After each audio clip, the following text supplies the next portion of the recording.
Albert's Bridge Books and Spoken Realms present The Ambitious Card, an Eli Marks mystery by John Gaspard.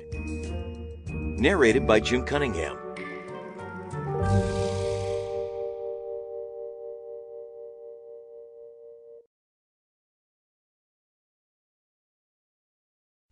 Frontpiece quote: "My object is to mystify and entertain. I wouldn't deceive you for the world." Magician Howard Thurston. Prologue.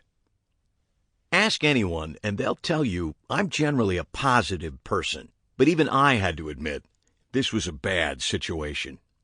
After the heavy wooden door closed behind us with an unforgiving finality, I'd come to a sudden insight. When it comes to being in the dark, there's dark, and then there's inside a cave dark. We were definitely in the latter. I'd never been in a place so dark, where the blackness of the space jostled up against us like an aggressive, surly crowd on a subway during rush hour.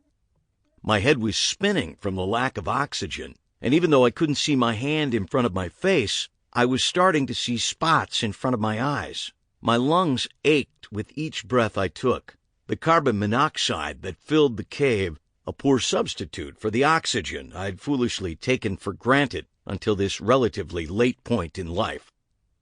We shuffled and slogged through the inky darkness. My foot slipped on a loose rock, hurtling me forward, where a stalagmite, or is it a stalactite, connected with my forehead, breaking my fall. My head was now covered with small scrapes and contusions, and in the darkness I couldn't tell whether it was blood or sweat running down my face. I imagine it was a pretty even mixture of both. Oh, and did I mention the bats? Well, I don't know how I could have forgotten them. The flurry of winged pests had been just as surprised to encounter us as we had been to encounter them, leaving us the warm and sticky recipients of a rich shower of bat guano. It covered our hair and shoulders, a warm stream that slithered down my spine, making me wish I could actually remove my skin and send it out for a cleaning.